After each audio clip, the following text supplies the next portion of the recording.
नमस्कार। Education 360 degree में आप लोगों का हार्दिक स्वागत है। आज के इस वीडियो में हम लोग चर्चा करेंगे कि राष्ट्रपति के पास कौन कौन सी शक्तियां हैं, राष्ट्रपति के पास कौन कौन सी पावर्स हैं। इसमें सबसे पहले हम राष्ट्रपति की कार्यकारी शक्तियों पर चर्चा करेंगे। राष्ट्रपति को जो कार्यकारी शक्तियां प्राप्त हैं उन पर हम बात करेंगे। चलिए शुरू करते हैं। देखें, भारत सरकार के जितने भी शासन संबंधी कार्य हैं, जो भी भारत सरकार शासन संबंधी कार्य करती है, वो सभी कार्य राष्ट्रपति के नाम पर किए जाते हैं। चाहे असल में प्रधानमंत्री और उसका मंत्रिमंडल ही वो शासन चलाता है, शासन संबंधी सारे कार्य करता है, लेकिन भारत सरकार के जो भी ये शासन संबंधी कार्य हैं उनको राष्ट्रपति के नाम पर किया जाता है। और साथ ही साथ राष्ट्रपति की कार्यकारी शक्तियों में एक बात और शामिल है कि राष्ट्रपति इस प्रकार के नियम बना सकता है ताकि उसके नाम पर जो आदेश दिए जाते हैं वो वैलिड हो सकें, और उनको वैलिडिटी प्रदान करने के लिए वो इस प्रकार का कोई भी नियम बना सकता है, कोई भी नियम राष्ट्रपति तैयार कर सकता है। इसके बाद राष्ट्रपति की जो अगली कार्यकारी शक्ति है वह ऐसे नियम भी बना सकता है जिससे केंद्र सरकार आसानी से काम कर सके, वो आसानी से कार्य कर सके, तथा उसके जो मंत्री हैं, उसका मंत्रिमंडल है, उनको कार्य जो है वो बहुत आसानी से, उनका कार्यभार जो है वो बहुत आसानी से प्राप्त हो सके। इस प्रकार के नियम बनाने का काम राष्ट्रपति को होता है और ये राष्ट्रपति की कार्यकारी शक्तियों में शामिल है।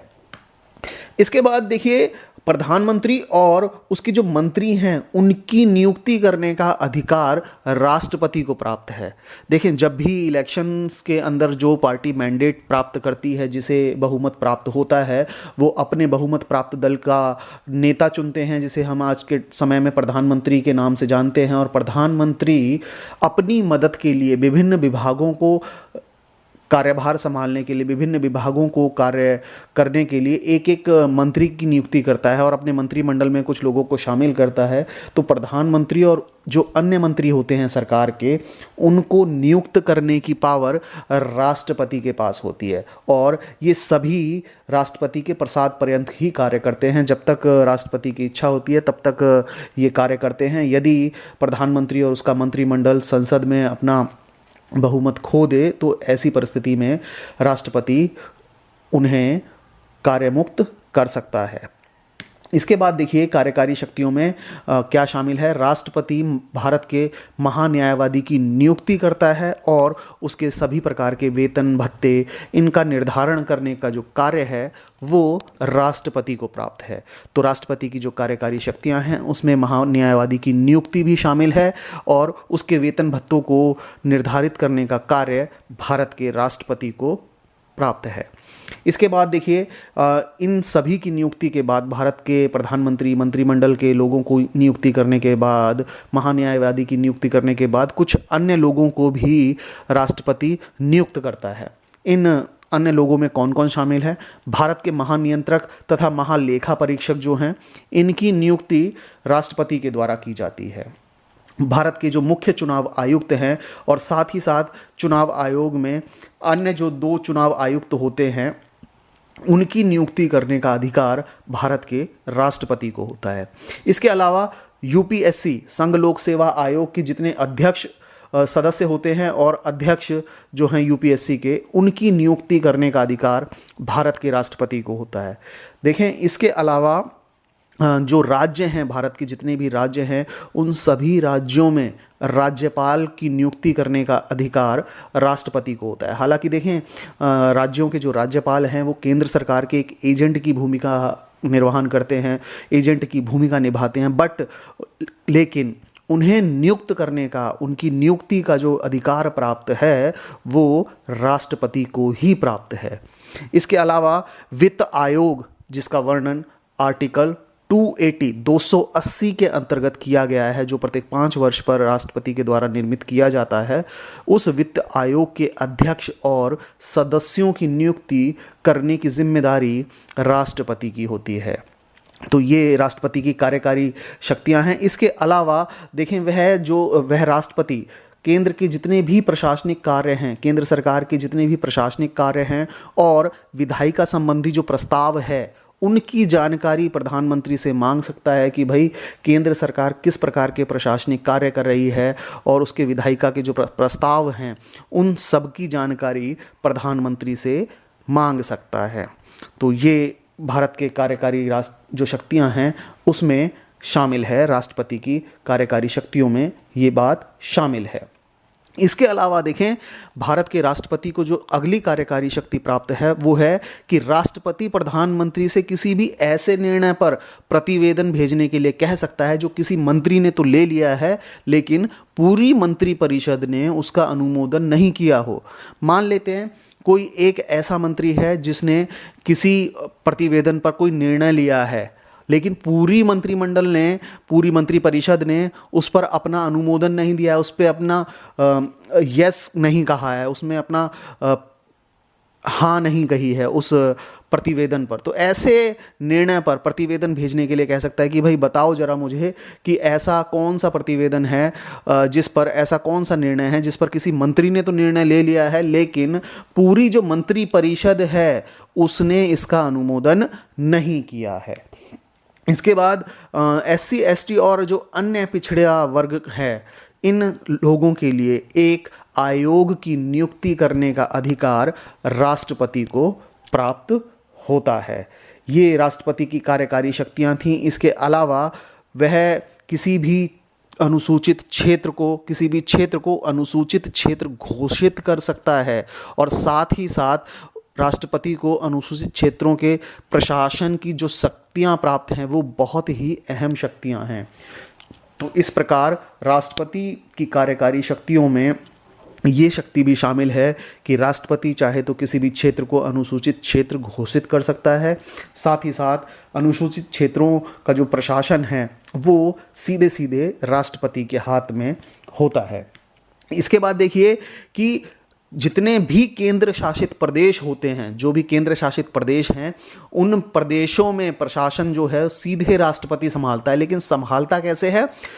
केंद्र शासित प्रदेशों में वो अपने द्वारा कुछ प्रशासकों की नियुक्ति करता है, कुछ लोगों की नियुक्ति करता है और वो लोग डायरेक्ट राष्ट्रपति के अंडर रहते हुए वहाँ का प्रशासन संभालते हैं। ये देखिए जितने भी केंद्र शासित प्रदेश हैं उनमें उपराज्यपाल की नियुक्ति जो की जाती है उसी प्रशासक के हक से की जाती है, उसी प्रशासक के तौर पर की जाती है जिसका हम यहाँ जिक्र कर रहे हैं। चाहे दिल्ली हो, पौंडीचेरी हो, इन सभी जगहों पर प्रशासक की जो नियुक्ति की जा रही है, उपराज्यपाल की जो नियुक्ति की जा रही है राष्ट्रपति के द्वारा, वो सिर्फ इसी उद्देश्य से की जा रही है क्योंकि केंद्र शासित प्रदेशों में जो प्रशासन संभालने की जिम्मेदारी होती है राष्ट्रपति की स्वयं की होती है और राष्ट्रपति डायरेक्ट उस प्रशासन को संभालता है। ये सभी पावर्स जो हैं राष्ट्रपति की कार्यकारी पावर्स थीं, कार्यकारी शक्तियां थीं। आइए अब जिक्र कर लेते हैं कि राष्ट्रपति को कौन कौन सी विधायी शक्तियां प्राप्त हैं। विधायी शक्तियों में देखें, कानूनी शक्तियों में कुछ कानूनी शक्तियां जो उसे प्राप्त हैं, विधायी शक्तियां। सबसे पहली जो विधायी शक्ति राष्ट्रपति को प्राप्त है वो यह है कि राष्ट्रपति संसद की बैठकों को बुला सकता है, उन्हें कुछ समय के लिए स्थगित कर सकता है। साथ ही साथ लोकसभा को विघटित करने का जो हक है वो राष्ट्रपति को है। तो देखिए यहाँ तीन अलग अलग बातें आपके लिए हैं कि संसद की जो बैठक है वो बुलाने का काम राष्ट्रपति का है। संसद की बैठकों को कुछ समय तक किसी कारणवश अगर यदि संसद को कुछ समय के लिए स्थगित किया जाना है, उसमें कोई अड़चन आ रही है, किसी प्रकार का कोई समस्या आ रही है, तो उसे कुछ समय के लिए, संसद को कुछ समय के लिए स्थगित करने का जो अधिकार है वो भी राष्ट्रपति को है। साथ ही साथ लोकसभा का अगर विघटन करना है, प्रधानमंत्री और उसका मंत्रिमंडल यदि लोकसभा में बहुमत साबित नहीं कर पाते हैं या ऐसी स्थिति आ जाती है कि अपना बहुमत लोकसभा के अंदर सरकार खो देती है, तो ऐसी स्थिति में लोकसभा को विघटित करने का, लोकसभा को भंग करने का जो अधिकार है वो राष्ट्रपति की विधायी शक्तियों में शामिल है। इसके अलावा देखिए हर चुनाव के बाद, हर आम चुनाव के बाद, हर लोकसभा चुनावों के बाद और साथ ही साथ हर साल जब भी संसद का प्रथम अधिवेशन होता है तो उस समय राष्ट्रपति उस प्रथम अधिवेशन को संबोधित करने की शक्ति रखता है, वो उसे संबोधन कर सकता है उस प्रथम अधिवेशन के अंदर।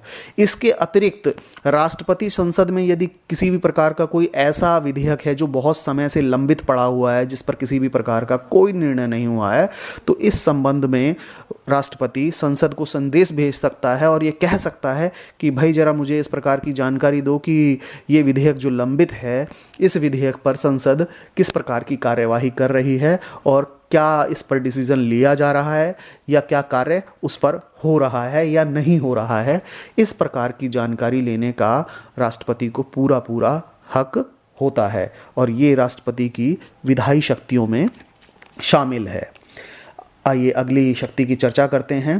देखें, भारतीय संविधान का जो अनुच्छेद 80 है, यहाँ आपके लिए बहुत इम्पॉर्टेंट एक क्वेश्चन बन रहा है कि भारतीय संविधान का अनुच्छेद 80 किस चीज़ से संबंधित है, राष्ट्रपति की किस शक्ति से संबंधित है। तो देखें, अनुच्छेद 80 में राष्ट्रपति की एक शक्ति, बहुत अच्छी पावर जो है वो यहाँ डिस्कस की गई है कि राष्ट्रपति राज्यसभा में 12 सदस्यों का जो मनोनयन करता है, मनोनीत करता है, वो अंडर आर्टिकल 80 करता है। तो ये राष्ट्रपति की विधायी शक्तियों में शामिल है कि राज्यसभा में जो 12 सदस्यों का मनोनयन किया जाना होता है वो अनुच्छेद 80 के तहत, आर्टिकल 80 के तहत किया जाता है। इसके बाद राष्ट्रपति की विधायी शक्तियों में ये शामिल है यदि लोकसभा के अध्यक्ष और उपाध्यक्ष, देखिए यहाँ ध्यान दें कि लोकसभा के अध्यक्ष का पद खाली है, लोकसभा के उपाध्यक्ष का पद खाली है, तो ऐसी स्थिति में राष्ट्रपति क्या कर सकता है, लोकसभा के किसी भी सदस्य को उसके सदन की अध्यक्षता सौंप सकता है।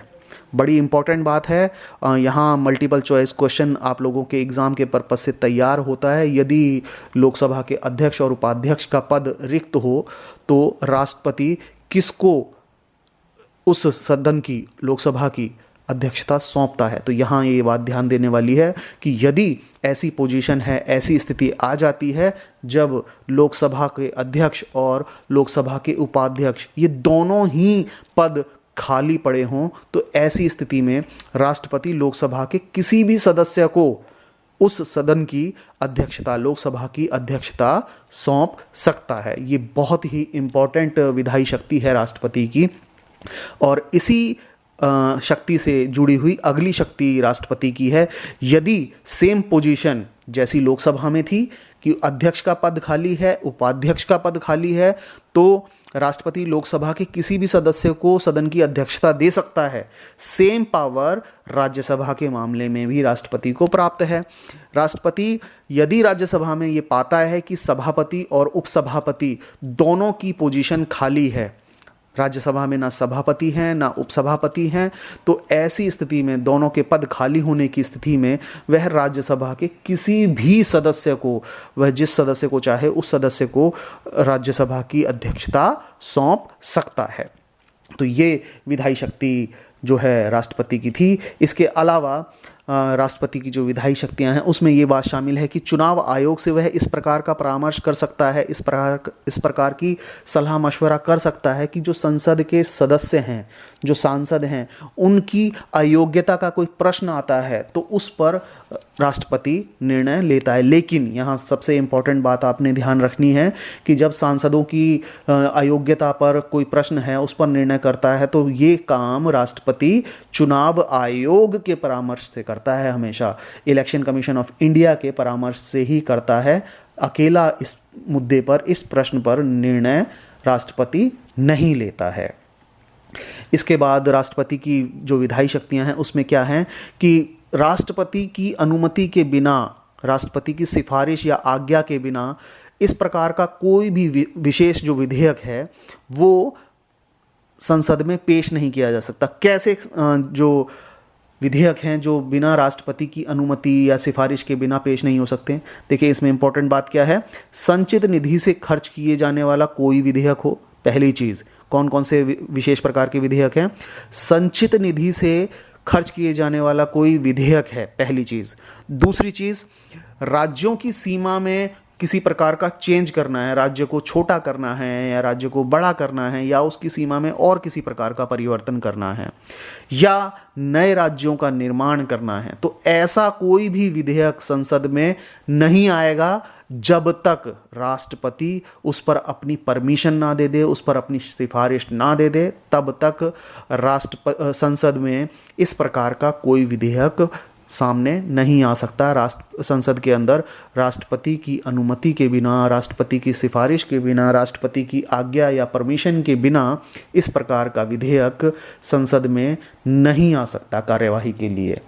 तो यहाँ ध्यान दीजिएगा आप लोग कि जो संसद में इस प्रकार के विशेष जो विधेयक हैं, 3 तरह के विधेयक यहाँ हमने चर्चा कर ली है कि संसद संचित जो निधि है उसमें से खर्च संबंधी कोई विधेयक है, या राज्यों की सीमा में कोई परिवर्तन होना है, या राज्यों का निर्माण होना है, नए राज्य का निर्माण होना है, इन सभी विधेयकों पर यदि संसद में कार्यवाही के लिए जाते हैं तो पहले राष्ट्रपति की सिफारिश या राष्ट्रपति की परमिशन बहुत ही ज़रूरी हो जाती है। देखें, इसके बाद राष्ट्रपति की विधायी शक्तियों में जो इम्पोर्टेंट बात है वो ये है कि जब कोई विधेयक संसद के द्वारा पास किया जाता है और राष्ट्रपति के पास वो सिग्नेचर होने के लिए जाता है, तब क्या होता है।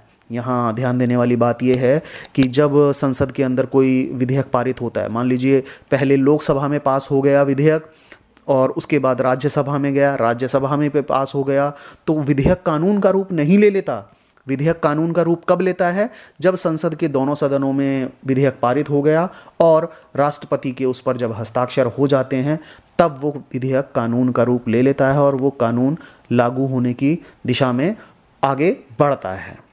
तो जब कभी भी ऐसा कोई विधेयक जो संसद के द्वारा पारित हो गया है, संसद के दोनों सदनों में पारित हो गया है और राष्ट्रपति के पास सिग्नेचर के लिए आता है, तो अब ऐसी स्थिति में 3 तरह की अलग अलग कंडीशन बनती हैं। पहली, उस पर राष्ट्रपति क्या करता है। देखें, पहली कंडीशन में सिंपल सा वो ये करता है कि उस विधेयक पर अपनी स्वीकृति दे दे, सिग्नेचर कर दे और एग्री करे, यस करे और उस विधेयक को कानून का रूप देकर लागू करने के लिए भेज दे।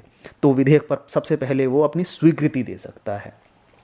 दूसरी बात यह है कि विधेयक पर अपनी स्वीकृति को सुरक्षित रख सकता है। कहने का मतलब यह है कि यदि राष्ट्रपति के पास संसद से कोई विधेयक पारित होकर पहुंचता है तो ऐसी स्थिति में राष्ट्रपति उस विधेयक पर अपनी स्वीकृति को सुरक्षित रख सकता है। यानी राष्ट्रपति को ऐसा लगता है कि इस विधेयक में कुछ ऐसी बात है जिसको डीप स्टडी किया जाए, थोड़ा सा स्टडी किया जाए, तो वो विधेयक पर अपनी स्वीकृति को सुरक्षित रख सकता है और कह सकता है कि मैं कुछ समय के बाद इस पर स्वीकृति प्रदान कर दूंगा। और ये दूसरा पोजीशन थी राष्ट्रपति की, संसद से अगर विधेयक पारित होकर राष्ट्रपति के पास आता है तो। इसके बाद तीसरी जो पोजीशन है वो ये है कि विधेयक को संसद में पुनर्विचार के लिए लौटा दिया जाए। यानी विधेयक पर यदि राष्ट्रपति को ऐसा लगता है कि इसमें कुछ अड़चन है, कुछ ऐसी चीज़ें हैं जिसे अच्छा किया जा सकता है, जिसे संविधान के अनुरूप बनाया जा सकता है, लोगों की स्वतंत्रता को अधिक अच्छे तरीके से कायम किया जा सकता है उसके द्वारा, तो ऐसी पोजीशन में संसद को दोबारा से पुनर्विचार करने के लिए लौटा सकता है। कह सकता है राष्ट्रपति कि इस पर दोबारा पुनर्विचार कर लेकर आइए, इसमें देखिए दोबारा से जो कमियां हैं, खामियां हैं, उन पर दोबारा विचार करिए और उन कमियों को, खामियों को पूरा करने के बाद, हटाने के बाद इस विधेयक को दोबारा मेरे पास लेकर आइए। तो देखें, ये 3 तरह की पोजीशन बनती हैं। राष्ट्रपति के पास 3 तरह की अलग अलग शक्तियां हैं। यदि संसद में कोई विधेयक पास हो जाता है और वो राष्ट्रपति के पास सिग्नेचर के लिए आता है तो वो सबसे पहले अपनी या तो स्वीकृति दे सकता है या उसे पुनर्विचार के लिए लौटा देगा, और नहीं तो ऐसा भी कह सकता है कि मुझे कुछ समय चाहिए स्टडी के लिए और विधेयक पर अपनी स्वीकृति को सुरक्षित रख सकता है। तो ये पोजीशन थी।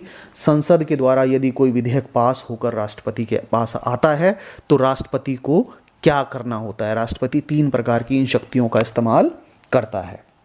और इसके बाद जो पोजीशन संसद के द्वारा ये विधेयक पास होकर जब आता है राष्ट्रपति के पास, और इन्हीं शक्तियों का प्रयोग राष्ट्रपति यदि राज्यपाल के द्वारा कोई विधेयक राष्ट्रपति के विचार के लिए आता है, माना राज्य विधायिका ने कोई भी ऐसा कानून बनाया है और राज्यपाल के पास वो आता है परमिशन के लिए, राज्यपाल के सिग्नेचर करने के लिए आता है, और राज्यपाल को ऐसा लगता है कि भाई इस मुद्दे पर, इस विधेयक पर राष्ट्रपति की जो सलाह है, राष्ट्रपति का जो विचार है वो ले लेना चाहिए, और राष्ट्रपति को वो विधेयक राज्यपाल भेज देता है। तो ऐसी पोजीशन में भी यहाँ राष्ट्रपति के पास तीन ही शक्तियां प्राप्त हैं जो संसद के विधेयक पारित विधेयक के द्वारा प्राप्त थीं।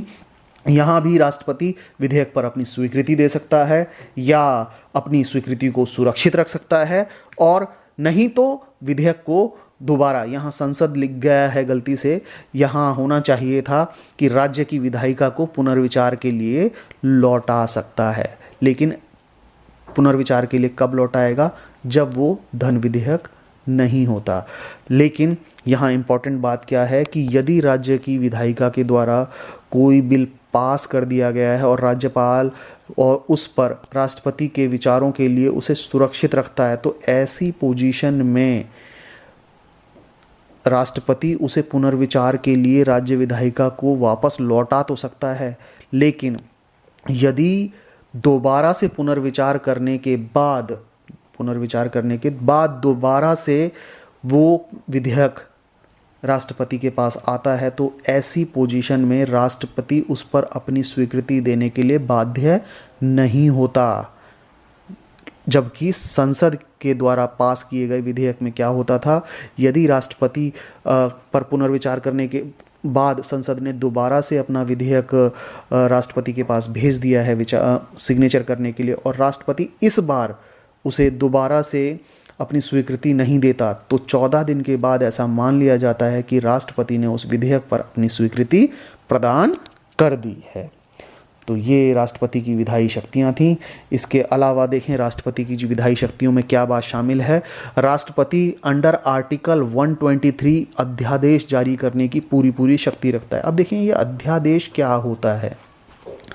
यहाँ इम्पॉर्टेंट बात जो थी कि अध्यादेश किस अनुच्छेद के तहत जारी किया जाता है, तो आप लोग याद रखिएगा कि अनुच्छेद 123 आर्टिकल 123 के तहत राष्ट्रपति को अध्यादेश जारी करने की शक्ति प्राप्त होती है। अब ये अध्यादेश क्या होता है? अध्यादेश एक तरह से टेम्परेरी कानून है। जब संसद के दोनों सदन ना चल रहे हों और किसी कानून की बहुत आवश्यकता है, उस समय राष्ट्रपति एक टेम्परेरी टाइप का कानून, अध्यादेश जिसे कहा जा रहा है, अध्यादेश को जारी कर सकता है, उस टेम्परेरी कानून को जारी कर सकता है। लेकिन अब जैसे ही संसद की बैठक होगी, जब संसद की बैठक होगी, तो उस बैठक के शुरू होने से 6 हफ्ते के अंदर अंदर संसद उस पर अपना अनुमोदन प्रदान करेगी। तभी उस पर अनुमोदन होने के बाद वो कानून का रूप ले लेगा। और अगर अनुमोदन नहीं होता है तो राष्ट्रपति उस अध्यादेश को किसी भी समय वापस भी ले सकता है। यानी जरूरी नहीं है कि अनुमोदन ना हो तो राष्ट्रपति उस अध्यादेश को वापस ले लेगा। यदि मान लेते हैं कि संसद का सदन अभी नहीं चल रहा है और कानून की बहुत आवश्यकता थी, तो संसद के अधिवेशन ना चलने के कारण ऐसा तो नहीं हो सकता कि कानून बनेगा ही नहीं, क्योंकि कानून तो संसद में बनेगा ना। अब कानून बन नहीं सकता, लेकिन कानून की आवश्यकता है, तो ऐसी स्थिति में राष्ट्रपति आर्टिकल 123 का यूज़ करते हुए एक टेम्परेरी टाइप का कानून बनाएगा, यानी अध्यादेश बनाएगा और अध्यादेश को जारी कर देंगे। लेकिन ऐसा लगता है कि 2 महीने के बाद फिर से उसकी ज़रूरत ख़त्म हो गई है, तो ऐसी पोजीशन में राष्ट्रपति उस अध्यादेश को वापस ले सकते हैं कभी भी। तो ये राष्ट्रपति के पास विधायी शक्ति है कि राष्ट्रपति अध्यादेश जारी कर सकता है और अध्यादेश को किसी भी समय वापस ले सकता है। लेकिन बस इम्पॉर्टेंट बात आपने ये याद रखनी है कि यदि अध्यादेश जारी किया गया है राष्ट्रपति के द्वारा, तो संसद की जब भी बैठक होगी, बैठक के 6 हफ्तों के अंदर अंदर संसद उस पर अपना अनुमोदन प्रदान करेगी।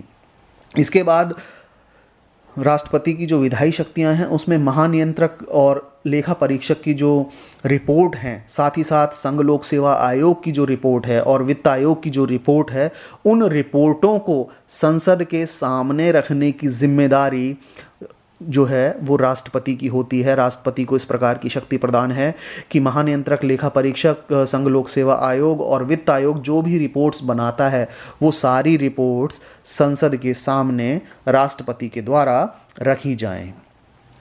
ये राष्ट्रपति की विधायी शक्तियां थीं जिन पर हमने चर्चा करी है। आइए चर्चा करते हैं कि राष्ट्रपति को कौन कौन सी वित्तीय शक्तियां प्राप्त हैं, राष्ट्रपति को कौन कौन सी किस किस प्रकार की वित्तीय शक्तियां प्राप्त हैं। देखें, सबसे पहले यदि कोई धन विधेयक है तो उस धन विधेयक को राष्ट्रपति सबसे पहले अपनी अनुमति देगा, उसके बाद पूर्व अनुमति देगा और उसके बाद ही संसद में उस धन विधेयक को संसद में पेश किया जाता है।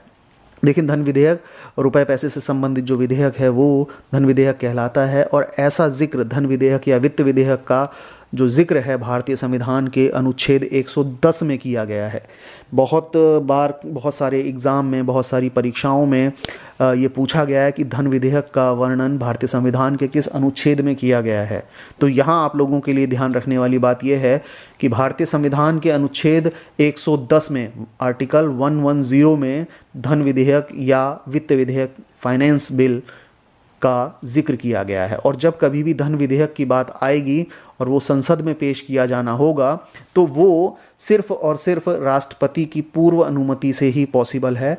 यदि राष्ट्रपति की पूर्व अनुमति नहीं है धन विधेयक पर तो वो संसद में पेश नहीं होगा। इसके बाद देखें, जो वार्षिक बजट होता है, वार्षिक लेखा जोखा जो होता है, यानी जिसे हम सेंट्रल बजट के नाम से जानते हैं, उसको संसद के सामने रखने की शक्ति भारत के राष्ट्रपति को होती है। जो वित्तीय विवरण होता है, पूरे साल का लेखा जोखा जो होता है, केंद्रीय बजट के रूप में सरकार जो केंद्रीय बजट बनाती है उसको संसद के सामने रखने का अधिकार, संसद के सामने रखने की शक्ति राष्ट्रपति को प्राप्त है। इसके अलावा यदि किसी भी प्रकार की किसी ने कोई अनुदान की मांग की है तो अनुदान की मांग उसकी सिफारिश के बिना की ही नहीं जा सकती। यानी कोई भी अनुदान की मांग करनी है तो सबसे पहले राष्ट्रपति की सिफारिश उसमें की जाएगी, उसके बाद अनुदान उसे प्रदान किया जाएगा, उसके बाद संसद उसे अनुमति प्रदान करेगी। इसके अलावा राष्ट्रपति की वित्तीय शक्तियों में ये बात शामिल है कि अनुच्छेद 267 कंटिजेंसी फंड की बात करता है, कंटिजेंसी फंड की बात कर लेता है, जिसे हम हिंदी में आकस्मिक निधि, कंटिजेंसी फंड आकस्मिक निधि के नाम से जानते हैं।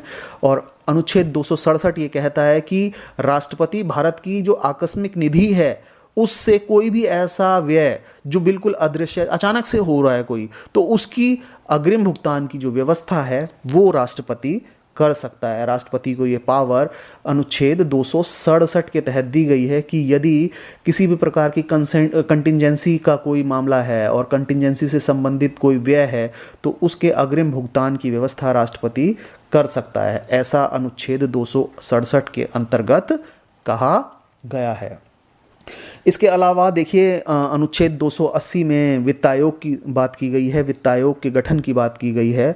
और राष्ट्रपति राज्य और केंद्र के बीच में जो राजस्व का बंटवारा है, इस बंटवारे के लिए हर 5 साल में एक वित्त आयोग का गठन कर सकता है।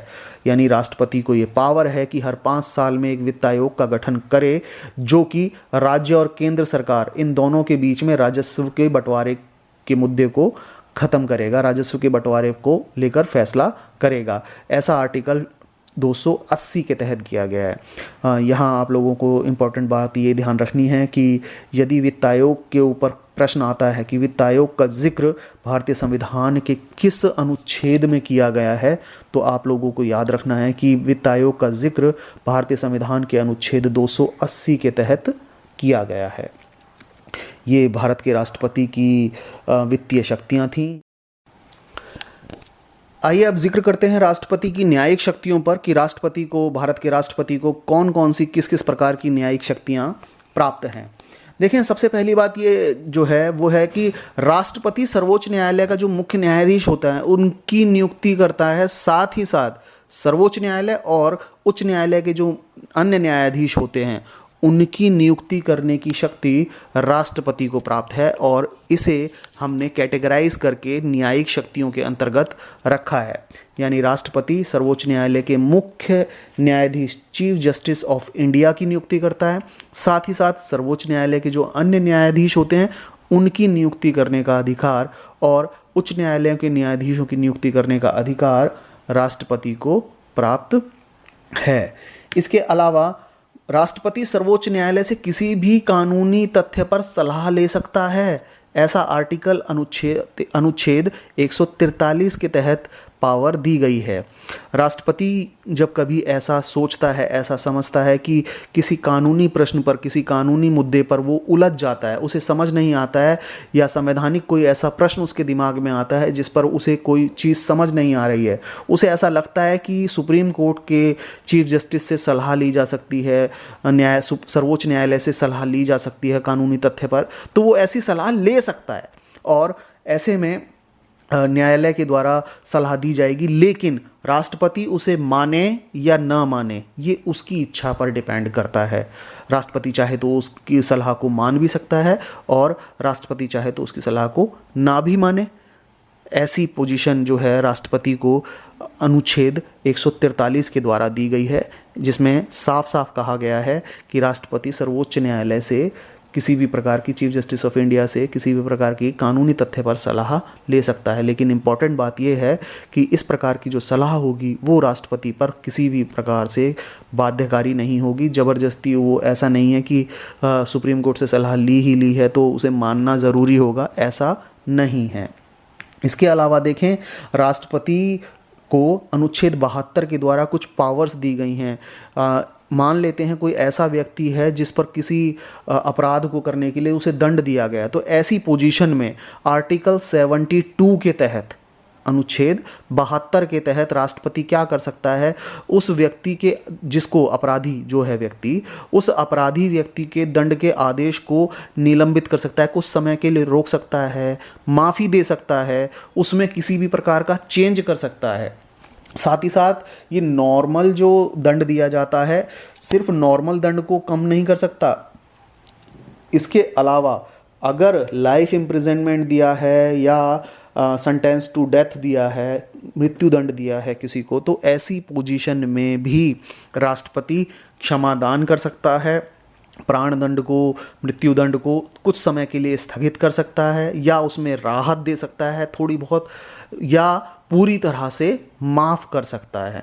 तो ये अनुच्छेद 72 के द्वारा भारत के राष्ट्रपति को एक न्यायिक शक्ति प्राप्त है कि राष्ट्रपति अपराधी की, जो अपराधी को दंड मिला है, जो सज़ा मिली है, उस सज़ा में किसी प्रकार की कमी कर दे, माफ़ कर दे, या पूरी तरह से उसे उस दंड से मुक्त कर दे। तो ये भारत के राष्ट्रपति को न्यायिक शक्ति भारतीय संविधान के अनुच्छेद 72 के तहत प्राप्त है। अब चर्चा करते हैं कि भारत के राष्ट्रपति को किस प्रकार की कूटनीतिक शक्तियाँ प्राप्त हैं। देखिए, सबसे पहले भारत का जो राष्ट्रपति हैं वो अंतर्राष्ट्रीय स्तर पर किसी देश के साथ संधियाँ कर सकता है या समझौता कर सकता है। लेकिन इसमें इम्पॉर्टेंट बात यह है कि यदि भारत के राष्ट्रपति किसी भी प्रकार से अंतर्राष्ट्रीय संधि या समझौते करते हैं तो ऐसे में संसद की अनुमति और संसद की गाइडेंस में रहकर ही किया जा सकता है। राष्ट्रपति यहाँ अपनी मर्जी से किसी भी प्रकार का कोई निर्णय उस अंतर्राष्ट्रीय संधि या समझौते के लिए नहीं कर सकते हैं।